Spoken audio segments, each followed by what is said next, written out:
السلام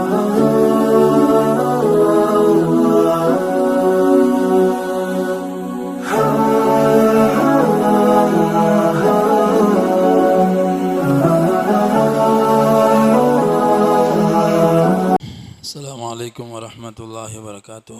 الحمد لله رب العالمين والصلاة والسلام على سيد المرسلين وعلى آله وصحبه أجمعين، أما بعد فأعوذ بالله من الشيطان الرجيم. بسم الله الرحمن الرحيم. يا قومنا أجيبوا داعي الله وآمنوا به يغفر لكم من ذنوبكم ويجركم من عذاب أليم. சதகல்லாஹுல் ஆதீம். கண்ணியத்துக்குரிய அல்லாஹ் நல்லடியார்களே, அல்லாஹுடைய கிருபையில் இன்றைய தினம் 26வது ஜுஸு ஓதி முடிக்கப்பட்டது. பல சூறாக்கள் இன்று ஓதப்பட்டது. சூரத்துல் அஹ்காஃப், சூரா முஹம்மத், சூரத்துல் ஃபத்தஹ், சூரத்துல் ஹுஜராத், சூரா காஃப் ஆகிய சூறாக்கள் ஓதப்பட்டது. பல்வேறு விஷயங்களை அல்லாஹ் சுப்ஹானஹு வ தஆலா நமக்கு ஏகத்துவத்தை பற்றியும் தூதுத்துவத்தை பற்றியும் ஆஹிராவுடைய விஷயங்களை பற்றியும் நமக்கு அல்லாஹ் எடுத்துரைத்து கொண்டே இருக்கிறான். நேற்று ஒரு விஷயம் சொன்னோம். நபி ஸல்லல்லாஹு அலைஹி வஸல்லம் அவர்களிடம் யாரெல்லாம் வந்து திருநபி ஸல்லல்லாஹு அலைஹி வஸல்லம் திரு கையில் பையத்து செய்து ஈமானை ஏற்றுக்கொண்டாங்களோ அவங்களுக்கு உடனே நபி ஸல்லல்லாஹு அலைஹி வஸல்லம் கவலை பிரதிபலிக்கும்னு சொன்னோம். நபிசாச கவலை என்னவோ அதை அப்படியே அவங்கள்ட்ட பிரதிபலிக்கும். இது சஹாபாக்களில் மனிதர்களுக்கு மட்டும் இல்லை, ஜின்களுக்கும் இந்த நிலை இருந்துச்சு. ஜின்கள் இருக்கிறாங்களே, இவங்களும் அல்லாஹுடைய ஒரு படைப்பு. மனிதர்களை படைக்க முன்னாடி வாழ்ந்த ஒரு படைப்பு தான் ஜின்களுடைய படைப்பு. ஜின் இனத்தை சேர்ந்தவன் தான் இப்லீஸ். அல்லாஹு தாலா ஒவ்வொரு படைப்பையும் ஒவ்வொரு பொருள்லேருந்து படைத்தான். மலக்குமார்களை ஒளியால் அல்லாஹ் படைத்தான், ஜின்களை அல்லாஹ் நெருப்பால் படைத்தான், மனிதர்களை அல்லாஹ் மண்ணால் படைச்சிருக்கிறான். அப்போ அது ஜின் இனத்தை சேர்ந்தவன் தான் இப்லீஸ். ஜின்கள் இந்த பூமியில் வாழ்ந்தாங்க முற்காலத்தில். பிறகு மனிதன் படைக்கப்பட்ட பிறகு மனிதனுக்காக ஜின்கள் விரட்டப்பட்டாங்க. அவங்க வேறு பகுதிகளில், மலைகளில், கடல்களில், வனாந்தரங்களில் அவங்களுக்கு ஒதுக்கப்பட்டுருச்சு. இந்த ஜின் இனத்துக்கும் அல்லாஹு தஆலா நபிமார்கள் அனுப்பியிருக்கிறான். ஆனால் அது மனிதர்களில் தான் நபிமார்கள் வந்திருக்கிறான். ஜின் இனத்தில் நபி கிடையாது.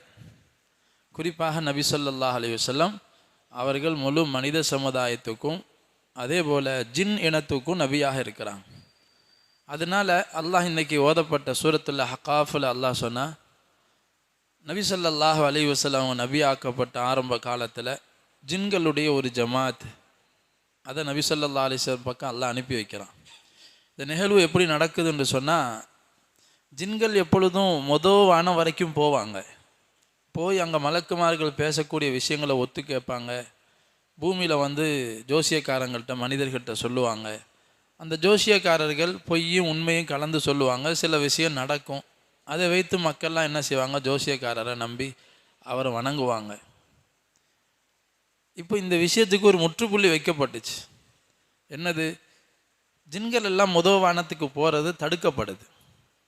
எரி நட்சத்திரங்களால் அடித்து விரட்டப்படுறாங்க. இது வரைக்கும் அது நடந்தது இல்லை. அப்போ அந்த ஜின்கள் எல்லாம் ஆலோசனை செய்கிறான், பூமியில் ஏதோ ஒரு அற்புதமான விஷயம், புதிய விஷயம் நடக்குது. அதனால தான் நமக்கு வானலோகத்தில் வானத்துக்கு நெருங்க முடியலை. அதனால் பூமி முழுக்க போய் தேடுங்க, ஏதோ ஒரு அற்புதமான விஷயம் நடக்குதுன்னு சொல்லி முழு உலகத்திலே ஜின்களுடைய ஜமாத்துகள் போகிறாங்க, என்ன நடக்குது. அதில் ஒரு ஜமாத்தை தான் நபி ஸல்லல்லாஹு அலைஹி வஸல்லம் நஹ்லா என்ற பகுதியில் தோட்டத்தில் ஃபஜ்ர் தொழுகை வச்சுட்டு இருக்கும் போது ஜின்களுடைய ஒரு ஜமாத்து வருது. வஇஸ் ஸரஃப்னா இலைக நஃபரம் மினல் ஜின்னி யஸ்தமிஊனல் குர்ஆன்.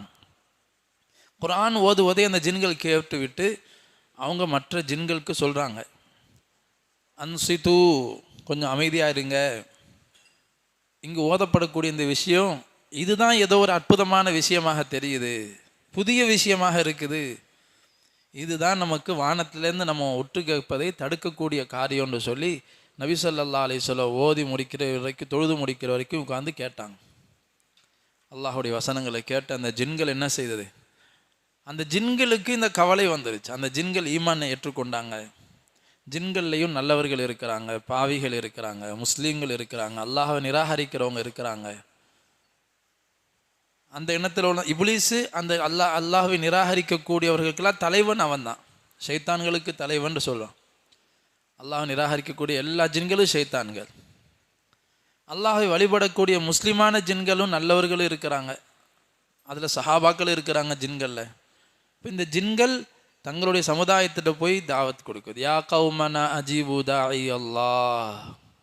சஹாபாக்கள் எப்படி மனிதர்களில் நபி ஸல்லல்லாஹு அலைஹி வஸல்லம் ஈமானை ஏற்றுக்கொண்ட பிறகு மற்ற மனிதர்கள்ட்ட போய் இந்த தூத்துவத்தை எத்தி வைத்தார்களோ, இப்படி அல்லாஹோட நபி ஒருத்தவங்க வந்திருக்கிறாங்க, அல்லாஹ் மட்டும்தான் வணங்கணுங்கிற செய்தியையும் மறுமையை எடுத்து சொன்னாங்களோ, அதுபோல் ஜின்கள்லையும் அதே உழைப்பு செய்தாங்கன்னு இந்த சூரா சொல்லுது.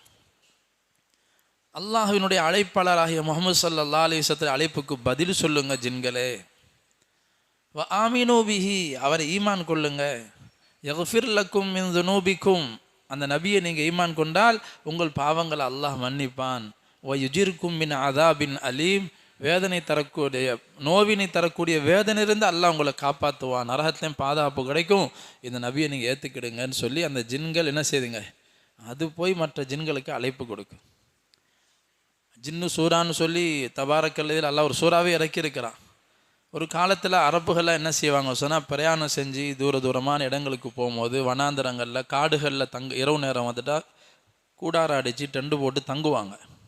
இப்போ அந்த நேரங்களில் ஜின்கள்கிட்ட பாதுகாப்பு தேடுவாங்க. யஊதூன மினல் ஜின், ஜின்களிடத்தில் என்ன செய்வாங்க, அதை வணங்கக்கூடியவங்களாம் இருந்தாங்க. ஜின்கள் மேலே பெரிய அலாதியான நம்பிக்கை வச்சுருந்தாங்க அரபிகள். அது நம்மளை பாதுகாக்கணும்னு சொல்லி ஜின்கிட்ட பாதுகாப்பு தேடுவாங்க. அதை வணங்கக்கூடியவங்களாம் இருந்தாங்க ஜின்களை. அப்போ ஜின்களுக்கு அதை வைத்து சில தற்பெருமைகள் இருந்து, மனிதர்கள் நம்ம தான் சக்தி வாய்ந்தவங்க, அதனால் மனிதர்களே நம்மக்கிட்ட தான் பாதுகாப்பு தேடுறாங்கன்னு சொல்லி இந்த ஜின்களுக்கும் ஒரு பெருமை இருந்துச்சு. அல்லாஹு தாலா அதை சுலைமான் அலைஹிஸ்ஸலாம் காலத்தில் ஜின்கள் எவ்வளோ பலகீனமானவங்க அப்படிங்கிறத ஒரே ஒரு விஷயத்தை மட்டும் குரானில் பதிவு செய்வான். சுலைமான் அலைஹிஸ்ஸலாம் ஜின்களை வச்சு பெரிய பெரிய வேலைகள் வாங்கினாங்க. அதுக்கு அந்த சக்தி கொடுக்கப்பட்டிருக்கு. பெரிய பெரிய பாறைகளை தூக்கிட்டு வந்து கட்டுறது, அதெல்லாம் அதுக்கு ரொம்ப ஈஸி. இப்போ சுலைமான் அலைஹிஸ்ஸலாம் பைத்துல் முகத்தஸை ஜின்களை வச்சு கட்டுனாங்க. அப்போ கட்டக்கூடிய சமயத்தில் சுலைமான் அலைஹிஸ்ஸலாத்துக்கு கடைசி காலம் நெருங்குது. சுலைமான் அலைஹிஸ்ஸலாம் ஒரு கைத்தறியை ஊண்டி கொண்டு அந்த காட்சியை பார்த்துக்கிட்டு இருந்தாங்க. ஜின்கள் கட்டுற காட்சியை பார்த்துக்கிட்டு இருந்தாங்க. ஜின்களும் சுலைமான் அலைஹிஸ்ஸலாம் பார்க்குறாங்களேங்கிற அந்த பயத்தில் அந்த வேலையை ஒழுங்காக செஞ்சிட்டு இருந்தாங்க. ஏன்னா அவங்க பார்க்கலன்னு சொன்னால் வேலை செய்யாது. இன்றைக்கி எப்படி சில வேலை கூலி ஆட்கள் முதலாளி பார்த்துட்டே இருந்தால் வேலை செய்வாங்க, கொஞ்சம் அசந்துட்டா கொஞ்சம் இவங்களும் பேசிக்கிட்டு நேரத்தை பொழுத போய்கிட்டு வேலையை ஒழுங்காக செய்ய மாட்டாங்களோ, அந்த மாதிரி ஜின்களும் அப்படி தான். அல்லாஹ் சொல்ல, ஃபலம்மா கதைனா அலைஹில் மவுத் மா தல்லஹும் அலா மௌத்திஹி இல்லா தாப்பத்துல் அர்லி தக்குலு மின் சஅதா. அந்த சுலைமான் அலைஹிஸ்ஸலாத்துக்கு அந்த நிலையிலே மௌத்து வருது. இந்த ஜின்கள் கட்டுமான வேலையை பார்த்துட்டு இருக்கும் போதே இவங்க அப்படியே நின்ற நிலையிலே மௌத்தாகிறாங்க. சுலைமான் அலைஹிஸ்ஸலாம் கைத்தறியை பிடிச்சிட்டே மௌத்தாயிட்டாங்க, அப்படியே நிற்கிறாங்க, மையத்து அப்படியே இருக்குது. அல்லாஹ் சொல்கிறான், இந்த மௌத்தானது ஜின்களுக்கு தெரியாது. ஜின்களுக்கு எல்லாம் தெரியுண்டு அரபுகள் நம்பியிருந்தாங்க. அது அல்லாஹ் இங்கே சொல்கிறான், அவங்க எல்லாம் தெரியும்னு சொன்னாங்க. மலக்குமார்கள் பெரிய ஜமாத்து வந்துட்டு போயிருக்குது, இவங்க ரூஹு போயிருச்சு, எவ்வளோ நேரம் நிற்கிறாங்கன்னா அதை விளங்குறதுக்கு அல்லாஹ் சொல்கிறான், ஃபலம்மா ஹர்ரத பையனத்தில் ஜின்னும், அவங்க ஊன்றிருந்த கம்பு கரையாக அரிச்சு அதுக்கு போய் தான் சுலைமான் அலைஹிஸ்ஸலாம் கீழே சாயிறாங்க.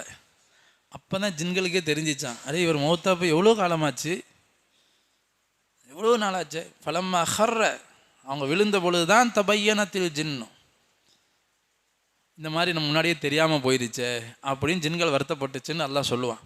இப்போ ஜின்களும் மனிதனை மாதிரி தான், அதுக்கு மறைவான ஞானம்லாம் ஒன்றும் கிடையாது. சில சக்தி, சில விஷயங்களில் ஜின்களுக்கு சில சக்திகள் இருக்குது. அதனால் அல்லாஹ் அதை உணர வச்சான், வணங்குறதுக்கு அல்லாஹ் மட்டும்தான் தகுதியானவன், ஜின்களையும் வணங்கக்கூடாது, ஜின்கள்ட்டையும் தேவைகளை கேட்கக்கூடாது, பாதுகாவல் தேடக்கூடாது. சொல்லப்போனால் ஜின்களை விட்டும் அல்லாட்ட பாதுகாப்பு தேடணும். ஜின்களுடைய தாக்குதல், ஏன்னா குல் அவுது பி ரப்பின் நாஸ் ஓதுறோம், அதில் என்ன கேட்குறோம், மினல் ஜின்னத்தி ஒன்னாஸ், மனிதர்கள் மூலம் வர்ற ஆபத்து விளங்கும் நமக்கு. ஜின்கள்லேருந்து வர்ற ஆபத்து என்ன, மனிதருடைய உள்ளத்தில் ஊசலாட்டங்களை போடுறது. இந்த தாக்குதலை விட்டும் நான் அல்லாஹ்விடம் பாதுகாவல் தேர்றேன் என்று சொல்லி நமக்குள்ள அவுது பி ரப்பின் நாஸ்ல அதான் பாதுகாவல் தேர்றோம். அப்போ நபி ஸல்லல்லாஹு அலைஹி வஸல்லம் அவங்களிடத்தில் இந்த மாதிரி ஜின்களுடைய ஒரு ஜமாத் ஈமானை ஏற்றுக்கொண்டு போன பிறகிலிருந்து பல தடவை ஜின்களுடைய ஜமாத்து நபிசல்லாஸில் வந்திருக்கிறாங்க. நபிசல்லா அலைஹிஸ்ஸலமும் நேரம் ஒதுக்கி ஜின்களுக்கு நசியத்து செஞ்சுருக்கிறாங்க. இப்னு மஸ்ஊத் ரலியல்லாஹு தஆலா அன்ஹு சொல்கிறாங்க, நபிசல்லாஹு அலைஹி வஸல்லம் ஒரு நாள் என் கூட பேசிக்கிட்டு இருந்தாங்க. திடீர்னு நபி ஸல்லல்லாஹு அலைஹி வஸல்லம் காணோம். எல்லாருக்கும் பதட்டமாக ஆயிடுச்சு. நாங்கள் எல்லாரும் தேட ஆரம்பிச்சிட்டோம். வீட்டிலையும் இல்லை, இங்கேயும் இல்லை, எங்கேயும் இல்லை. அப்போ நாங்கள் அந்த இரவெல்லாம் எங்களுக்கு பரேஷான், நிம்மதியே இல்லை. அல்லாஹ்வுடைய நபி ஸல்லல்லாஹு அலைஹி வஸல்லம் தேடி ஒரு கால் இந்த ஜின்கள் கடத்திட்டு போயிருச்சோ, அதில் கொண்டு போய் எங்கேயும் நபி ஸல்லல்லாஹு அலைஹி வஸல்லம் நவுது பில்லா கொலை செஞ்சிட்டாங்களோன்னு நாங்கள் இரவெல்லாம் பதட்டத்தில் இருக்கிறோம். முழு மக்காவை அலசி எடுத்துட்டோம். ஒரு வழியாக காலையில் விடியுது. நபி ஸல்லல்லாஹு அலைஹி வஸல்லம் ஹிரா குஹை அந்த பகுதியிலேருந்து வர்றாங்க. அந்த மலை பகுதியிலேருந்து வர்றாங்க நபி ஸல்லல்லாஹு அலைஹி வஸல்லம். எல்லாம் சஹாபாக்கெல்லாம் போய் கேட்டாங்க, யார் ரசூலல்லாஹ், இந்த இரவு எங்களுக்கு இவ்வளோ கஷ்டமாக ஆயிடுச்சு, என்ன நடந்துச்சுன்னு சொல்லி கேட்கும் போது தான் நபி ஸல்லல்லாஹு அலைஹி வஸல்லம் சொன்னாங்க, ஜின்களுடைய ஒரு ஜமாத் வந்தாங்க.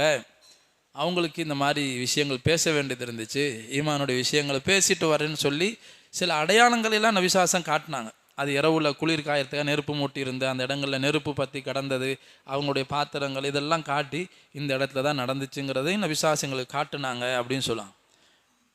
அப்போ இந்த நேரங்களில் சில நேரங்களில் நபி ஸல்லல்லாஹு அலைஹி வஸல்லம் கேட்பாங்க, யாராவது வாங்கலை, ஜின்கள்கிட்ட போய் பேச வேண்டியது இருக்குது, யாராவது வரீங்களான்னு கேட்பாங்க. யாரும் தயாராக மாட்டாங்க, யாருக்கும் தைரியம் இல்லை, எப்படி போகிறது. நபி ஸல்லல்லாஹு அலைஹி வஸல்லம் அங்கே பேசிட்டு இருப்பாங்க, நம்ம என்ன செய்யுது அங்கே போய் நின்று. இப்னு மஸ்ஊத் ரலியல்லாஹு தஆலா அன்ஹு மட்டும் போனாங்க. போனோடனே நபி ஸல்லல்லாஹு அலைஹி வஸல்லம் தங்களுடைய காலால் ஒரு வட்டம் போட்டு கோடு போட்டு இதுக்குள்ளே இருங்க, வெளியே வரக்கூடாதுன்னு சொல்லிட்டு நபி ஸல்லல்லாஹு அலைஹி வஸல்லம் கொஞ்சம் முன்னாடி போனாங்க. அதுக்கு பிறகு என் கண்ணிலே மறைஞ்சிட்டாங்க நபி ஸல்லல்லாஹு அலைஹி வஸல்லம். நான் அந்த இடத்துல இருக்கிறேன், பேச்சுக்குரல் மட்டும் கேட்குது. எப்படி கழுகுகள் பறந்து வேகமாக கிரீச்சுன்னு சத்தம் போட்டுட்டு வருமோ அது போன்ற சப்தங்கள் மட்டும் என் தலைக்கு மேலே கேட்குது, கூட்டம் கூட்டமாக வர்றது. ஆனால் கண்ணுக்கு ஒன்றும் தெரில.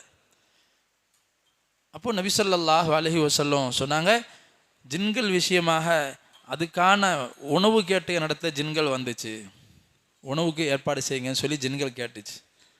நான் அல்லாஹ் இடத்துல துவா செஞ்சேன், யா அல்லாஹ், மனிதர்கள் சாப்பிட்டு போடக்கூடிய அந்த எலும்புகளை அது இவங்களுக்கு கறியை விட சிறப்பானதாக ஆக்கிரு. அதே போல் அந்த மிருகங்களுடைய சாணங்கள், கட்டியான சாணங்கள் அவர்களுடைய மிருகங்களுக்கு உணவாக ஆக்கிரு. ஜின்களுடைய மிருகங்களுக்கு உணவு மிருகங்களுடைய சாணங்கள். நபி ஸல்லல்லாஹு அலைஹி வஸல்லம் இப்படி துவா செஞ்சேன்னு சொன்னாங்க. கேட்டாங்க ஜின்கள், யார் சொல்லலாம், நாங்கள் எந்த இதை சாப்பிட்றதுன்னு கேட்கும்போது சொன்னாங்க, எந்த கறி பிஸ்மில்லா சொல்லி அறுக்கப்பட்டிருக்குதோ அந்த மாமிசத்தினுடைய எலும்புகளை நீங்கள் சாப்பிடுங்க, உங்களுக்கு ஹலாலு, அந்த எலும்புகளை சாப்பிடுங்க. சஹாபாக்கிட்ட சொன்னாங்க. ஹதரத் அபூ ஹுரைரா ரலியல்லாஹு அன்ஹு சொல்லுவாங்க, ஒரு தடவை நபி ஸல்லல்லாஹு அலைஹி வஸல்லம் அவங்களுடைய தேவையை பூர்த்தி செய்யறதுக்காக போனாங்க. அவங்களுக்கான தண்ணி அல்லது கல்லுகளை புறக்கி கொடுப்பேன், சிறுநீரை சுத்தம் செய்கிறதுக்காக கற்களை எடுத்துகிட்டு போகிற உறிஞ்சக்கூடிய கல்லுகள், டேலா கட்டின்னு சொல்லுவாங்க. இப்போ அந்த கல்லுகளை புறக்கி கொடுக்குற நேரத்தில் நபி ஸல்லல்லாஹு அலைஹி வஸல்லம் சொன்னாங்க, நீங்கள் எந்த விட்டைகளையும் எடுத்துகிட்டு வந்துடாதீங்க, சாணங்களை, காஞ்ச சாணங்கள் கிடக்கும், அதுலேயும் சுத்தம் செய்கிற பழக்கம் இருந்துச்சு. சொன்னாங்க, அதையோ அல்லது எலும்புகளையோ தோலுகளையோ நீங்கள் சுத்தம் செய்கிறதுக்கு எடுத்துகிட்டு வந்துடாதீங்க, இதெல்லாம் உங்களுடைய சகோதர இனமாகிய ஜின்களுடைய உணவாக இருக்குது, ஜின்களுடைய உணவு, இதை அசுத்தம் செஞ்சிடாதீங்க. அப்போ நாம் சில பேணுதல்களை கையாளண்டது. ஜின்கள் இருக்கிறாங்களே, அவங்களில் ஷைத்தான்களும் இருக்கிறாங்க, அவங்க தான் ஷைத்தான்கள், அவங்க தாக்குதலும் செய்வாங்க முஸ்லீம்கள் மேலே. நபி ஸல்லல்லாஹு அலைஹி வஸல்லம் சந்தர்ப்பத்தில் சஹாபாக்கிட்ட சொன்னாங்க, நீங்கள் பொந்துகளில் சிறுநீர் கழிக்காதீங்க, பொந்துகள் எங்கேயாவது அங்கங்கே இருக்குதுன்னு சொன்னால், பாம்பு பொந்தாக இருக்கலாம், வேறு ஏதோ, இப்போ அந்த மாதிரி இடங்களில் நீங்கள் கவனம் இல்லாமல் செஞ்சு அதனால் நீங்கள் தாக்கப்பட்டால் நான் பொறுப்பு கிடையாது, நபி ஸல்லல்லாஹு அலைஹி வஸல்லம் எச்சரிக்கை செஞ்சாங்க.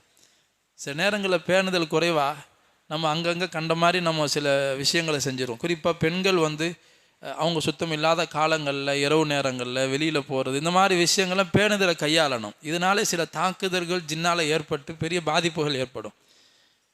இதனால் நபி ஸல்லல்லாஹு அலைஹி வஸல்லம் சஹாபாக்கு எச்சரிக்கை செஞ்சாங்க. ஒரு சஹாபி சஅத் இப்னு முஆத் ரலியல்லாஹு தஆலா அவங்க சஹாபி, அன்சார் சஹாபர்களுடைய தலைவரில் ஒருத்தவங்க இதால் பாதிக்கப்பட்டாங்க. அந்த ஜின்னு கவிதையே படிச்சிச்சு, நாங்கள் அன்சாருடைய தலைவரை குறிவைத்து தாக்கணும், எங்களுடைய குறி தப்பாமல் அவரை தாக்கியது. அந்த சஹாபி கொஞ்ச நாள் ஜின்னால் பாதிக்கப்பட்டு கஷ்டப்பட்டாங்க.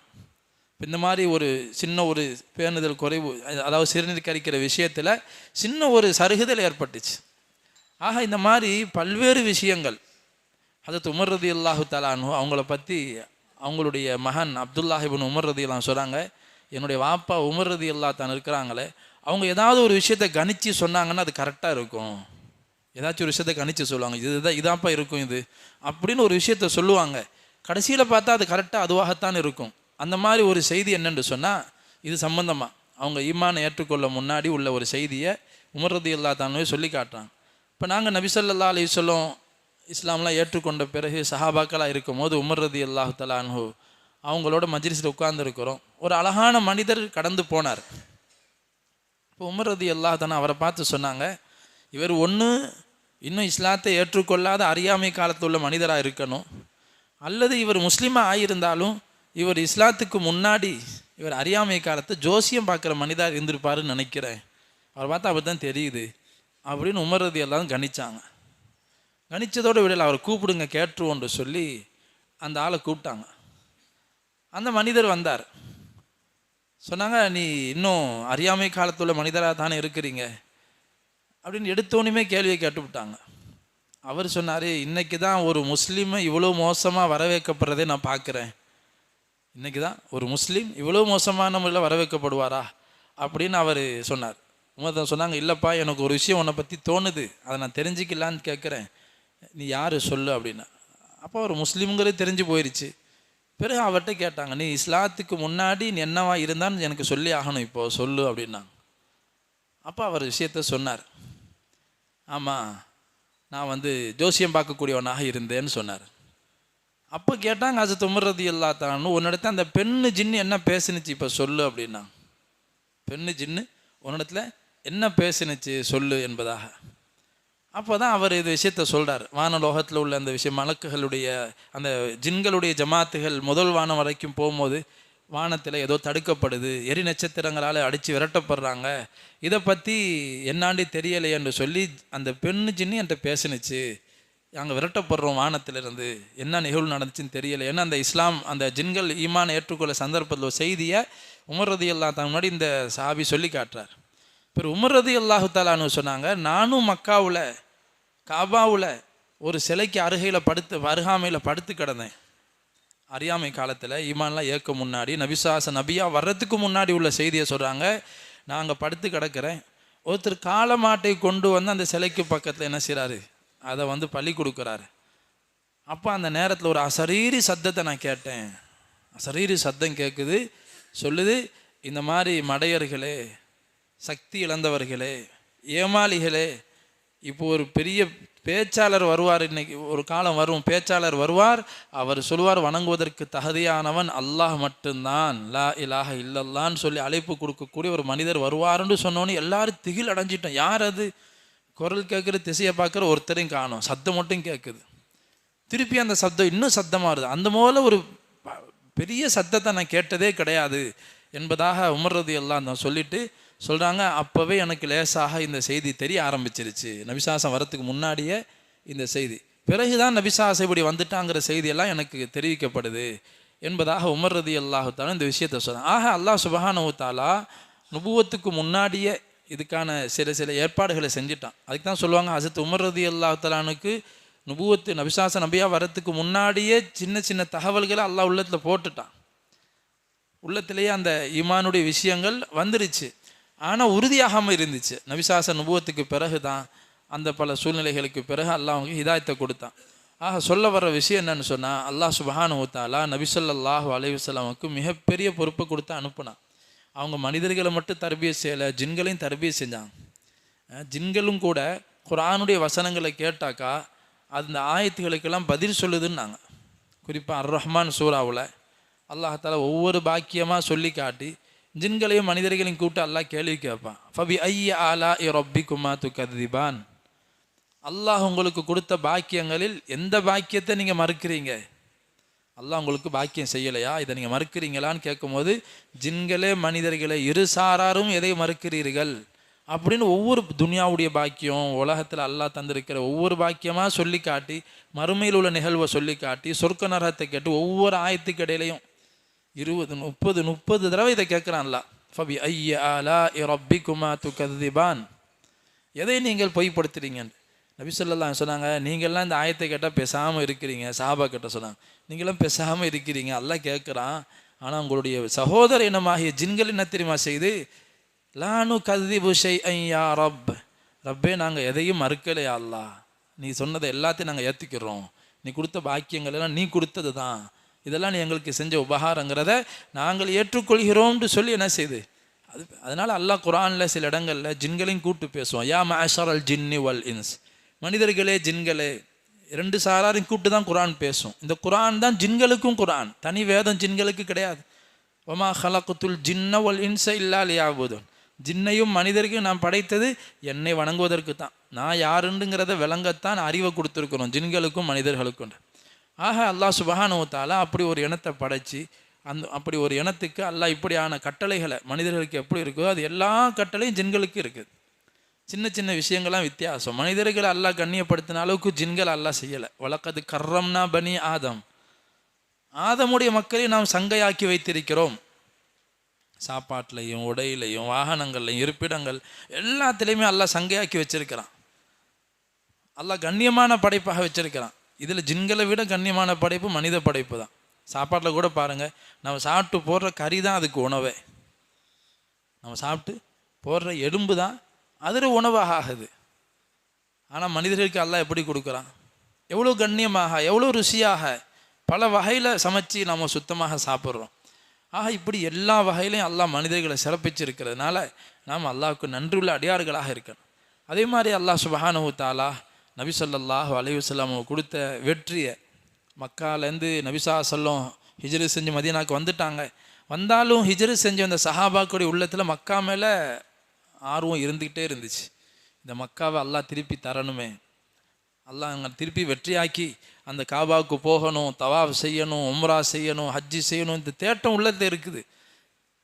அல்லாஹ் சுப்ஹானஹு வ தஆலா கட்டத்தை நபி ஸல்லல்லாஹு அலைஹி வஸல்லம் உள்ளத்தில் கனவின் மூலமாகவே அல்லாஹ் அதை காட்டுறான். ஹிஜ்ரி 6வது வருஷம் நபி ஸல்லல்லாஹு அலைஹி வஸல்லம் கனவு காண்றாங்க. என்ன கனவு காண்றாங்க, எஹ்ராம் கட்டி கொண்டு தல்பியா சொன்னவங்களாக ஒரு பெரிய ஜமாத்து மதீனாலேருந்து மக்காவுக்கு போய் உம்ரா செய்கிற மாதிரி. இந்த கனவை சொன்னதுமே எல்லா சஹாபாக்களும் தயாராகிட்டாங்க. ஆஹா, கனவு கண்டுட்டா, நபி ஸல்லல்லாஹு அலைஹி வஸல்லம் கனவு கண்டா உண்மையிலே நடக்கும். அது உடனே புறப்பட தயாராகிட்டாங்க. ஹிஜ்ரி 6வது வருஷம் 1500 பேர் சொல்லப்படுது. சஹாபாக்கு என்ன செஞ்சிட்டாங்க, எல்லாரும் எஹ்ராம் கட்டி கொண்டு அவங்க எல்லாம் ஒட்டகங்களையும் குர்பானிக்காக அடையாளம் போட்டு, இப்போ தான் பத்ரு முடிஞ்சு உஹது முடிஞ்சு பல போர்கள் நடந்து முக்கிய தலைவர்கள் எல்லாம் மாண்டு போயிட்டாங்க. மக்கால குறைஷி தலைவர்கள், அபு சுஃபியான் தான் இருக்கிறாரு, முக்கியமான சில தளபதிகள் இருக்கிறாங்க, பெருங்கூட்டம் போயிருச்சு. சரி, இனிமேல் இவங்க எங்கே போருக்கு வரப்போகிறாங்க, நம்ம அமல் செய்ய போவோம், உம்ராக்கு போவோம், அல்லாஹ் கனவுல காட்டிட்டான்னு சந்தோஷமாக அல்லாஹ் தஆலா அந்த கனவுல காட்டினதை சொன்னவும் எல்லாருக்கும் உறுதி யக்கீனோட போனாங்க, நம்ம இப்போ போய் தவாஃப் செய்ய போகிறோம். ஏன்னா கனவுல பார்த்துட்டாங்க, நடக்க தான் போகுது. ஆனால் மக்கால பயங்கரமான எதிர்ப்பு சூழ்நிலை இருக்குது. இப்போ நம்ம போர் செய்ய போனால் தானே பிரச்சனை, நம்ம அமல் செய்ய போவோன்னு போனாங்க. இப்படி போகிற சமயத்தில் தான் இந்த செய்தி அவங்களுக்கு கிடைக்குது. நபி ஸல்லல்லாஹு அலைஹி வஸல்லம் ஒரு ஒற்றரை அனுப்புகிறாங்க, ஒரு சஹாபியை முன்னாடியே அனுப்பி என்ன நடக்குது பார்த்துட்டு வாங்கன்னு சொல்லி. அப்போ இந்த செய்தி குறைஷிகளுக்கு தெரிஞ்சிருச்சு. அவங்களும் படைகளை திரட்டி ஆத்திரத்தோடு நம்ம உள்ளே விடக்கூடாது, இங்கே எதுவும் யுத்தங்களும் நடந்துடக்கூடாது, நம்மளை மீறி மக்காவுக்குள்ளே இவங்க வந்துடக்கூடாதுங்கிற ஒரு திட்டத்தோடு அவங்க தடுக்கிறதுக்கு வர்றாங்கங்கிற செய்தி நபி ஸல்லல்லாஹு அலைஹி வஸல்லம் கிடச்சிருச்சு. அப்போ தான் நபி ஸல்லல்லாஹு அலைஹி வஸல்லம் சஹாபாக்கள் படை திரண்டு வந்து மக்காவை நெருங்கிட்டாங்க, ஹுதைபியா வரைக்கும் வந்துட்டாங்க. அந்த ஹுதைபியா சம்பவம் அங்கே தான் நடக்குது. ஹுதைபியா உடன்படிக்கைன்னு சொல்கிறோமா இல்லையா? ஹிஜ்ரி 6வது வருஷம் எஹ்ராமோடு இருக்கிறாங்க, குர்பானி பிராணிகள்லாம் கொண்டு வரப்பட்டுருச்சு. இப்போ முஷ்ரிக்கீங்க தூது அனுப்புகிறாங்க, ஒவ்வொரு ஆளாக வர்றாங்க. பெரிய சம்பவம் அது, ஹுதைபியா உடன்படிக்கைங்கிறது பெரிய சம்பவம், பெரிய நிகழ்ச்சி. ஃபுதைல் இப்னு வரக்கா வர்றாரு முதல்ல. அதுக்கு பிறகு ஒவ்வொரு ஆளையாக குறைஷிகள் தூது அனுப்பி அனுப்பி ரசூலாட்ட பேசி எப்படியா போயிருங்கிறாங்க. நபி ஸல்லல்லாஹு அலைஹி வஸல்லம் சொன்னாங்க, நாங்கள் போர் செய்ய வரல, நீங்கள் ரொம்ப நொடிஞ்சு போயிருக்கிறீங்க, போர் செஞ்சு செஞ்சு குறைஷி தலைவர்கள்லாம் நீங்கள் இழந்துட்டீங்க, ரொம்ப களைச்சி போயிருக்கிறீங்க, நாங்கள் இப்போதைக்கு அமல் செஞ்சுட்டு போக தான் வர்றோம், எங்களை தவாஃப் செஞ்சுட்டு போகிறதுக்கு விடுங்க அப்படின்னு சொல்லி நபி ஸல்லல்லாஹு அலைஹி வஸல்லம் அந்த தூதுகிட்ட சொல்லி அனுப்புகிறாங்க. ஒவ்வொருத்தவங்களும் பேசி பார்த்துட்டு போகிறாங்க, நீங்கள் இப்போ போயிருங்க, அதுக்கு போடுவாங்க, இப்போ நீங்கள் போனீங்கன்னு சொன்னால் எங்களை அரபுகள்லாம் கேவலமாக பேசுவாங்க, பாருங்கள் இவங்க வந்து இப்போ இறங்கி போய் என்னாச்சிட்டாங்க, இணக்கமாகிட்டாங்க, இவங்களால் குறைஷியால் தடுக்கிற சக்தி இல்லைன்னு எங்களை பற்றி பேசுவாங்க, இதெல்லாம் எங்களை தாங்க முடியாது, ஒரு காலம் விட மாட்டோம். இப்படி பல பேரும் வந்து பேசிட்டு போகிறாங்க. ஆனால் நபிசாசம் உறுதியாக போயே ஆகுங்கிறாங்க. எந்த அளவுக்கு ஆயிடுச்சுன்னு சொன்னால், உயிரே போனாலும் சரி இவங்க தடுத்தாங்கன்னு சொன்னால் நம்ம திருப்பி யுத்தம் செஞ்சாவது மக்காவுக்குள்ளே போகணுங்கிற நிலைமைக்கு வந்துட்டாங்க. ஆனால் சஹாபாக்கள் நபிசா சொல்லி வச்சாங்க, குறைஷிகள் ஏதாவது ஒரு நல்ல சுமூகமான ஒப்பந்தம்னு வந்தால் நான் கண்டிப்பாக அதை ஏற்றுக்கிடுவேன், ஒப்பந்த அடிப்படையில் பேச்சுவார்த்தை அடிப்படையில் ஏதாவது செய்யணும்னு வந்தால் நம்ம அதை நிச்சயமாக ஏற்றுக்கிடுவோம் அப்படி சஹாபாக்கிட்ட சொல்லியும் வச்சாங்க. இதுக்காக யாராவது ஒரு ஆள் மக்காவில் போய் என்ன செய்யணும், அறிவு செஞ்சுட்டு வரணும், நாங்கள் வந்து போர் செய்ய வரல, நாங்கள் அமல் செய்ய தான் வர்றோம் அப்படின்ட்டு சொல்லி உமர் ரலியல்லாஹு அன்ஹு போய் பேசிட்டு வர சொன்னாங்க. உமர் சொன்னாங்க, என்னை விட நீங்கள் உஸ்மான் அனுப்புனா நல்லா இருக்கும், உஸ்மான் ரலியல்லாஹு அன்ஹுக்கு நல்ல மரியாதை இருக்குது, நல்ல வரவேற்பு இருக்குது, அவங்க போனாங்கன்னு சொன்னால் அவங்க பேச்சை கேட்டு அவர் பாதுகாப்பாக வந்து சேர்ந்துருவாங்கன்னு சொல்லி என்னைய வேணா நீங்கள் உஸ்மான் ரலியல்லாஹு அனுப்புங்கண்டாங்க. அடுத்து உஸ்மான் ரலியல்லாஹு தஆலா அன்ஹு நபிசாசா அனுப்புகிறாங்க. உஸ்மான் ரலியல்லாஹு அன்ஹு உள்ளே போனவனையுமே அவ்வளோ வரவேற்பு. உஸ்மான் தரணும் இஸ்லாத்தை எடுத்து மக்காவுக்கு மதீனாவுக்கு போனவங்க ஹிஜ்ரி செஞ்சு எல்லாம் வரவேற்றுட்டு சொல்கிறாங்க, நீங்கள் போங்க, நீங்கள் போய் தவாப் செய்யுங்க, நீங்கள் உம்ரா செய்யுங்க, நாங்கள் உங்களுக்கு பாதுகாப்பு தர்றோம், எல்லாருமே சொல்கிறாங்க. உஸ்மான் சொன்னாங்க, அல்லாஹுடைய நபி தவாப் செய்யாமல் நான் செய்ய மாட்டேன், அல்லாஹுடைய நபி சாசத்தை அங்கே வச்சுட்டு என்னை அனுமதிப்பீங்களா, இது ஒரு காலம் நடக்காது, நாங்கள் இப்போ போர் செய்ய வரலை, நாங்கள் அமல் செஞ்சுட்டு போதான் வந்திக்கிறோம், எங்களை மரியாதையாக அமல் செய்ய விடுங்கன்னு கேட்குறாங்க. விடலை, பிடிச்சி உஸ்மான் ரலியல்லாஹு அன்ஹு பிடிச்சி அங்கே கைது செஞ்சு வச்சுட்டாங்க. போன சஹாபி வரலையே. இங்கே செய்தி எப்படி வந்துச்சுன்னு சொன்னால், உஸ்மான் ரலியல்லாஹு தஆலா அன்ஹுவை குறைஷிகள் கொலை செஞ்சிட்டாங்க, அவங்க ஷஹீதாக்கப்பட்டாங்க செய்தி வந்து கொதிப்படைஞ்சிட்டாங்க சஹாபாக்கள். நபி ஸல்லல்லாஹு அலைஹி வஸல்லம் உடனே சஹாபாக்கிட்ட ஒப்பந்தம் செய்கிறாங்க, இதுக்கு பழிக்கு பழி வாங்கி ஆகணும், அது எப்படி உஸ்மானை இவர்கள் கொலை செய்யலாம் தூதுவரை என்பதாக அந்த இடத்த ஒரு பையத்து நடக்குது. அதுக்கு பேர் பைஅத்துர் ரிதுவான். என்ன பையத்து நடந்துச்சு, நாங்கள் உயிரே போனாலும் சரி திரும்பி ஓடி போக மாட்டோம், நாங்கள் உயிர் கொடுத்தாவது இதுக்கு பழி வாங்கி ஆவோங்கிற மாதிரி ஒப்பந்தம் செஞ்சுட்டு இருக்கும் போதே உஸ்மான் தானே வந்துட்டாங்க. என்னது மௌத்தாயிட்டாங்கன்னு நினச்சா வந்துட்டாங்க. அந்த நேரத்தை ஒப்பந்தம் செஞ்சவங்களை அல்லாஹ் சிலாஹிச்சு சூரா ஃபத்ஹ் இன்னைக்கு ஓதப்பட்ட சூராவில் லக்கத் ரலியல்லாஹு அனில் முஃமினீன இத் யுபாயிஊனக தஹ்த ஷஜரா, அங்கே ஒரு மரத்துக்கு கீழே அந்த ஒப்பந்தம் நடந்துச்சு. அந்த மரத்தடியில் அமர்ந்து ஒப்பந்தம் செய்தார்களே அந்த மூமின்களை அல்லாஹ் பொருந்தி கொண்டான். அவங்கெல்லாம் உள்ளத்தால் தயாராக இருந்தாங்க, போர் செய்யலை, போர் நடக்காது, அவங்க கத்தலும் ஆகலை, ஷஹீதாகவும் ஆகலை, அல்லாஹ்க்கு தெரியும். ஆனால் இந்த நேரத்தில் முஸ்லீம்களுடைய மனோநிலை என்னங்கிறத அல்லாஹ் பார்த்தான். கடைசியில் உஸ்மான் ரலியல்லாஹு அன்ஹு விஷயத்தையெல்லாம் சொன்னாங்க. சொல்லி முடித்த பிறகு இந்த ஒப்பந்தத்துக்கு பல பேர் குறைஷியட்டுன்னு வந்தாங்கல்ல, கடைசியாக ஒருத்தர் வந்தார், சுஹைல் இப்னு அம்ர் என்பவர் வந்தார் குறைஷிகள் சார்பாக.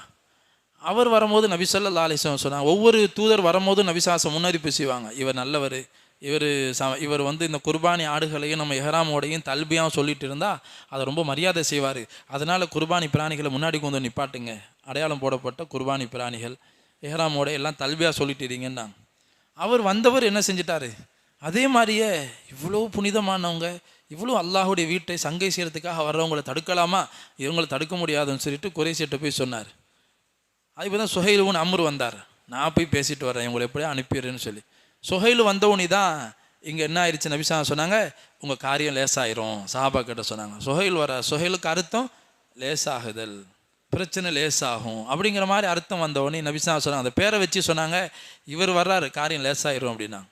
அவர்கிட்ட நபி ஸல்லல்லாஹு அலைஹி வஸல்லம் இந்த விஷயத்த சொன்னோன்னே சுஹைல் தான் சொன்னார், ஒன்றும் பிரச்சனை இல்லை, இப்போ நாம் ஒரு ஒப்பந்தம் செஞ்சுக்கிடுவோம், நீங்கள் வந்ததோட நீங்கள் திரும்பிடுங்க, நீங்கள் அடுத்த வருஷம் வாங்க, அப்படி ஒரு ஒப்பந்தம் செய்வோம், நமக்கு இடையில் போரும் ஆனால் நீங்கள் வந்ததோடு வந்தீங்கன்னு சொன்னால் எங்களுக்கு அவப்பேர் இருக்குது, இது எங்களால் தாங்கிக்க முடியாதுன்னு நபிசா சொன்னாங்க. சரி பரவாயில்ல எழுதுங்க, சாபா கிட்ட சொன்னாங்க, அடுத்த வருஷம் வர்றதுக்கு அனுமதி தந்துட்டாங்க, அதுவே நமக்கு பிரச்சனை இல்லை, எழுதுங்க அப்படிங்கிறாங்க. முஸ்லீம்களும் கொதிக்கிறாங்க, என்ன யார ரசூலல்லாஹ், இவ்வளோ இஹ்ராமோட வந்துட்டோம், மக்கா கிட்ட வந்துட்டோம், இப்போ நம்ம திரும்பி போகிறதா, முஸ்லீம்கள்லாம் கொதிக்கிறாங்க. இல்லை எழுதுங்க. எழுதும் போது பிஸ்மில்லான்னு அலி ரலியல்லாஹு கூட்டி எழுத சொல்கிறாங்க, பிஸ்மில்லாஹிர் ரஹ்மானிர் ரஹீம். அப்போ அவர் சுஹைல் சொல்கிறாரு, நாங்கள் ரஹ்மான் ரஹீம்னாலாம் என்னன்னு தெரியாது, அல்லாவோட பேரை சொல்லி எழுதுறேன்னு எழுதுங்க, பழைய மாதிரி எழுதுங்க அப்படின்னோடனே சாபாக்க சொன்னாங்க, அதெல்லாம் இல்லை, அவன் இறக்கம் அருளாளன் கிருபையாளன் பாசம் உள்ளவங்கிற அர்த்தத்தை எழுதுவோண்டு வற்புறுத்துறாங்க. நபிசா சொன்னாங்க, அவர் சொல்கிற மாதிரி எழுதுங்க, முதல்ல ஒப்பந்தத்தை எழுதுங்கிறாங்க. அது பிறகு இது வந்து அல்லாஹுடைய திருத்தூதர் முஹம்மது ஸல்லல்லாஹு அலைஹி வஸல்லம் சார்பாக அப்படின்னு எழுதுவாங்கல்ல, அப்போ அல்லாஹ்வின் திருத்துவதும் இருக்கும்போது அவர் சொல்கிறார், நாங்கள் உங்களை திருத்துவதாக ஏற்றிக்கிட்டாதான் பிரச்சனையே இல்லையே. அந்த வார்த்தை எழுதக்கூடாது. முஹம்மது இப்னு அப்துல்லா, அப்துல்லாவுடைய மகன் முஹம்மதுன்னு எழுதுங்க. இப்போ அலிதான் சொன்னாங்க, அது என்னால் அழிக்க முடியாது. நபிசா சொன்னாங்க, நல்லா இருப்பே அவர் பேச்சை கேளுங்க, அதை அழிச்சிருங்கிறாங்க. யார் ரசூலுல்லாஹ் உங்கள் பேரை எங்கள் கையால் அழிக்க முடியாது. இப்போ நபிசாசம் எங்கே இருக்குது காட்டுங்கன்ட்டாங்க. ஏன்னா நபிசாசத்துக்கு படிக்க தெரியாது. எங்கன்னு இருக்குது ரசூலுல்லாஹ் காட்டுங்கன்ட்டு நபிசா தங்களுடைய கையால் அதை அழித்தாங்க. பேர் ஒப்பந்தம் செய்கிறது எல்லாமே முஸ்லீம்களுக்கு பாதகமான ஒப்பந்தங்கள். அதில் முக்கியமாக என்ன, இந்த வருடம் நீங்கள் திரும்பி போய்விட வேண்டும், மறு வருடம் நீங்கள் ஆயுதம் இல்லாமல் வர வேண்டும். அதுக்கு பிறகு நீங்கள் இந்த ஒப்பந்தம் 10 வருஷத்துக்கு. அதில் யாராவது மக்காவிலிருந்து முஸ்லீமாகி மதீனாவிற்கு வந்தால் அவர்களை ஏற்றுக்கொள்ளக்கூடாது, உடனே மக்காவுக்கு திருப்பி அனுப்பிடணும். முஸ்லீம்கள்லாம் கொதிக்கிறாங்க, என்ன நடக்குது இங்கே? நபிசாசம் சரிங்கிறாங்க, எழுதுங்கிறாங்க. அதே மாதிரி மதீனாவிலிருந்து யாராவது இஸ்லாத்தை விட்டு விட்டு மக்காவிற்கு வந்தால் நாங்கள் திருப்பி அனுப்ப மாட்டோம். எல்லாம் அவங்களுக்கு சாதகம், முஸ்லீமுக்கு பாதகம். என்ன அரிசி மாதிரி சொல்கிறாங்க. நபிசாசம் என்ன செஞ்சாங்க, போடுங்க எழுதுங்க இருந்தாங்க. இப்படி எழுதிட்டு இருக்கும் போதே ஒரு சஹாபி வர்றாரு மக்காவிலிருந்து. இந்த செய்தி கேள்விப்பட்டு கை காலில் விலங்கெல்லாம் கட்டப்பட்டுக்குது. அபு பஷீர் ரலியல்லாஹு தஆலா அன்ஹு, முஸ்லீம்களே ஏற்றுக்கிடுங்க அப்படின்னு சொல்லி வர்றாரு. இது யாரும் சொன்னால் அந்த ஒப்பந்தத்துக்கு தூதராக சுஹைல் என்பவருடைய மகன். நபிசா சொல்கிறாங்க, இவரை மட்டும் விட்டுருங்க, இனி வர்றவங்களாம் இந்த ஒப்பந்தப்படி நம்ம அனுப்பிடுவோம் அப்படின்னு. முடியாது, இவனையும் சேர்த்து தான் அங்கே விடவே மாட்டோங்கிற கெஞ்சுறாங்க. நபிசாசம் 1க்கு 3 தடவை கேட்குறாங்க, எனக்காக இவரை மட்டும் உங்கள் மகனை மட்டும் விட்டுருங்க. முடியாது. அவர் அழுகுறார் அந்த சஹாபி, நான் இப்படி ஆசை ஆர்வத்தோடு வர்றேன், என்னை திருப்பி முஷ்ரிக்கிங்கட்டே இணை வைப்பவங்ககிட்ட என்ன ஒப்படைக்கிறீங்களா? அந்த நேரத்தில் சஹாபாக்கள் உள்ளங்கள் என்ன பாடுபட்டுச்சு தெரியுமா? இந்த ஒப்பந்தமெல்லாம் செஞ்சுட்டு உமர் ரலியல்லாஹு தான் ரசூலுல்லாஹ்ட்டே ஆதங்கப்பட்டாங்க. என்ன யா ரசூலுல்லாஹ், நம்ம உண்மையான மார்க்கத்தை தானே இருக்கிறோம், நீங்கள் உண்மையிலே அல்லாஹ்வோட நபி தானே, நாம ஏன் இவ்வளோ கேவலமாக மட்டமாக இவ்வளோ கண்ணியமான மார்க்கத்தை உள்ளவங்க இறங்கி போகணும்? நபிசா சொன்னாங்க, எல்லாம் நடக்கும். கேட்டாங்க, நீங்கள் தானே ரசூலுல்லாஹ் சொன்னீங்க தவாஃப் செய்வோம், உம்ரா செய்ய போகிறோம், எல்லாம் நடக்கும்னு சொன்னீங்க, இப்போ எல்லாம் ஒன்றும் செய்யாமல் போக போகிறோமே. இப்போ நபிசா சொன்னாங்க, இந்த வருஷமே செய்வோன்னு சொன்னேனா? செய்வோன்னு சொன்னேன், இன்ஷா அல்லாஹ் செய்வோன்னு சொன்னேன், அது நடக்கும் அப்படின்னு சொல்லிட்டாங்க. இப்போது உமரை தனக்கு பொறுக்கலை, நேராக அபூபக்கர் சித்தாந்தத்தில் ஓடுறாங்க. என்ன நபிசாசி இப்படி சொல்லிட்டாங்க, நம்ம உண்மையான மார்க்கத்தை தானே இருக்கிறோம், உண்மையான நபி தானே அப்படின்னு கொதிக்கிறாங்க. அபூபக்கர் தானும் அமைதியாக ரசூலுல்லாஹ் சொன்ன மாதிரியே சொன்னாங்க, நீங்கள் நபியா அவங்க நபியான்னு கேட்டாங்க. அவங்க நபி தானே, அல்லாவோட தூதர் தானே, அல்லாவோட ஏற்பாடாக தான் இருக்கும், சொல்கிறத கேளுங்கன்னு தான் அடங்குனாங்க. உமர் ரலியல்லாஹு தானும் இந்த விஷயத்த சொல்லுவாங்க, இப்படி நான் நபி ஸல்லல்லாஹு அலைஹி வஸல்லம் கேள்வி கேட்டதுனால நான் வாழ்க்கையில் இந்த ஒரு இதுக்காக பரிகாரமாக நிறைய அமல்கள் செஞ்சுருக்கிறேன், இப்படி நான் ரசூலுல்லாஹ்ட்ட பேசியிருக்கக்கூடாது.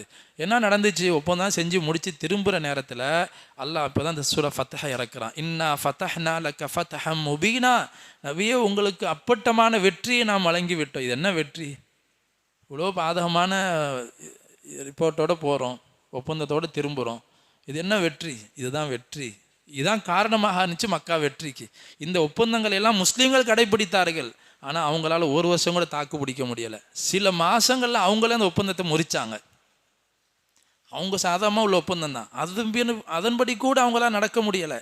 பிறகு தான் என்ன செஞ்சாங்க, 10,000 சஹாபாக்கள் அடுத்த ஒரு வருஷம் கூட ஆகலை மக்காவுக்கு புறப்பட்டு போய் என்ன செஞ்சாங்க, மக்கத்து வெற்றி நினச்சா அது பெரிய சரித்திரம் அது. ஆக அல்லாஹ் சுப்ஹானஹு வ தஆலா இந்த சூறாவில் இந்த விஷயத்தை தான் சுட்டி காட்டுறான். இந்த மாதிரி வெளிரங்கத்தை பார்க்குறதுக்கு எல்லாமே பாதகமாக தெரியும், சூழ்நிலையெல்லாம் பாதகமாக இருக்கிற மாதிரி இருக்கும். ஆனால் நம்ம தக்குவாவோட நம்மளோட உணர்வுகளெல்லாம் அடக்கி நாம் அதை ஆலோசனை செஞ்சு ஒற்றுமையோடு சில விஷயங்களை கையாளும் போது அதில் நமக்கு அல்லாஹ்வோட உதவி மறைஞ்சிருக்கும். அதுதான் நமக்கு கியாமத் வரைக்கும் நமக்கு பாடம். அதனால் நாம் இந்த விஷயங்களில் நாம் அல்லாஹ்வுக்கு நன்றி செலுத்தணும். அல்லாஹ் சுப்ஹானஹு வ தஆலா இது போன்ற பல விஷயங்கள் இந்த சூறாக்களில் ஓதப்பட்டுச்சு. அல்லாஹ் சுப்ஹானஹு வ தஆலா விளங்கி அமல் செய்யக்கூடிய பாக்கியத்தை நசீபாக்குவானாக. எந்த விஷயங்களை பேசுகிறோமோ கேட்குறோமோ அதை வாழ்க்கையில் முழுமையாக செயல்படுத்தக்கூடிய நல்ல மக்களாக அல்லாஹ் ஆக்கி அருள் புரிவானாக. ஆமீன். வாஹிர் தாவானா அல்ஹம்துலில்லாஹி ரப்பில் ஆலமீன். சுப்ஹானல்லாஹி வ பிஹம்திஹி சுப்ஹானக.